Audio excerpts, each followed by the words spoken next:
உயிராக இருக்கக்கூடியது சரியை தொண்டு. முதல்ல சரியில் தான் ஆரம்பிக்கணும். நம்ம எடுத்தோன்னே ஞானத்துக்கு போக முடியாது. சரியை, அப்புறம் கிரியை, அப்புறம் யோகம், அப்புறம் அதன் மூலமாக பெறக்கூடிய ஞானம்.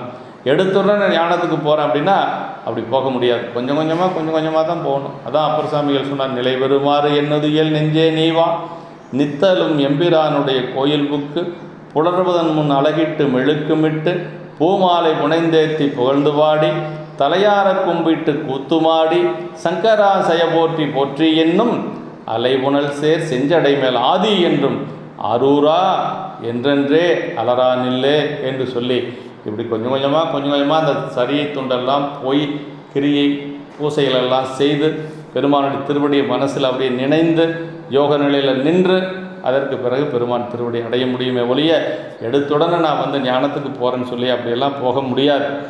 கொஞ்சம் படி நிலையில் தான் ஆன்மா பக்குவம் அடையும் அப்படிங்கிறது பெரியவங்க சொல்லியிருக்காங்க. படிமுறையில் தான் ஆன்மா பக்குவம் அடையுமே ஒழிய ஒரு சிலருக்கு அது பிறப்பிலேயே அவர்களுக்கு அந்த ஒரு திருவருள் இருந்தால் அவர்கள் எடுத்த உடனே ஞான நிலைக்கு போக முடியும். எல்லாரும் அந்த மாதிரி போவதற்கு வாய்ப்பு இல்லை. அதனால் நம்ம கொஞ்சமாக தான் போய்க்கணும். இந்த சைவ திருத்தொண்டில் நிற்பவர்களே மேல் கிரியா யோகங்களை முறையே ஞானத்தினையும் பெற்று வீடு பெறுவார்களாதலின் அவ்வாறு பெறுவதற்குரிய தூய்மையும் தகுதியையும் முதற்கண் தருவது கைத்தொண்டே. அதான் சரியை, கிரியை, யோகம், ஞானம். அது அரும்பு மலர் காய் கனி அப்படின்னு சொல்லி தாய்மனவர் சொல்வார். அரும்பு மலர் காய் கறி. அரும்பு என்று சொல்லுவது சரியை, மலர் என்று சொல்லுவது கிரியை, காய் என்று சொல்லுவது யோகம், கனி என்று சொல்லுவது ஞானம். அப்போ இப்படி தான் நமக்கு ஞானம் கிடைக்கும் என்று சொல்கிறார்.